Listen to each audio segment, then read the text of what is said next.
le scoop que je voulais vous donner, ou en tout cas l'information clé aujourd'hui, c'est que nous avons confirmation que l'alliance est désormais scellée entre notre démarche, celle de Nevers, Bourges et Moulins, soutenue par la région Bourgogne, alliance avec la région Centre et la ville d'Orléans, qui désormais nous soutiennent sur le scénario Ouest par Roanne. Et donc c'est une vraie avancée politique, puisque je voudrais quand même rappeler que nous avons commencé ce dossier avec Nevers et Moulins contre le reste du monde, puisque la région Centre, la région Auvergne et la région Rhône-Alpes s'étaient mises d'accord sur le tracé Ouest-Sud. Et qu'après un combat politique, un vrai combat politique et une campagne, nous avons élargi progressivement le cercle de nos alliés, d'abord à Bourges, bien sûr à la région Bourgogne qui n'a pas fait difficulté à nous soutenir, et que nous arrivons aujourd'hui à représenter la force la plus large dans ce dossier. Il reste pour les 3 semaines avant la fin du débat, j'espère, et je l'espère réellement, ce n'est pas une posture, faire une place dans notre alliance et dans notre position à la région Auvergne et à la ville de Clermont-Ferrand, dont nous espérons réellement qu'elles pourront nous rejoindre.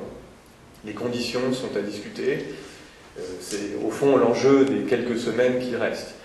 Grand projet, j'en parlais, le multiplex qui va sortir cette année, qui va donner un cinéma moderne à Nevers.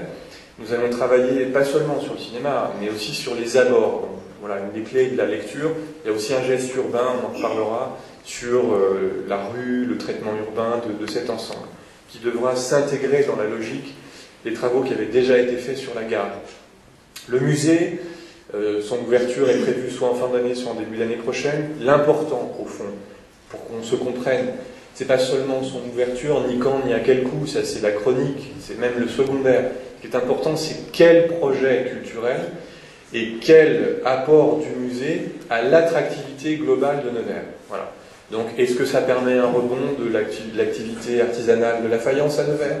Sous quelle forme? La faïence classique, la faïence d'innovation, les créations? Est-ce que nous avons des flux touristiques augmentés ou pas? Ce sont les vrais sujets. C'est ainsi que nous abordons le musée. Un air de Loire, cette année, l'ambition sera de réussir à résoudre les problèmes techniques que nous avons rencontrés.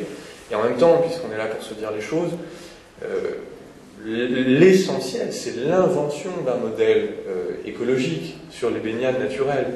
Et donc, moi, j'assume absolument qu'on ne puisse pas trouver immédiatement les solutions. Enfin, ça n'existe pas une innovation qui fonctionnerait pleinement la première année. Donc, ce qui compte, moi, je ne lâcherai pas le dossier, je vous le dis très clairement, quelle que soit la critique de mon opposition, c'est son rôle, mais j'irai jusqu'au bout d'une innovation s'améliorant année après année pour permettre à Nevers de vivre avec son fleuve à travers ce projet.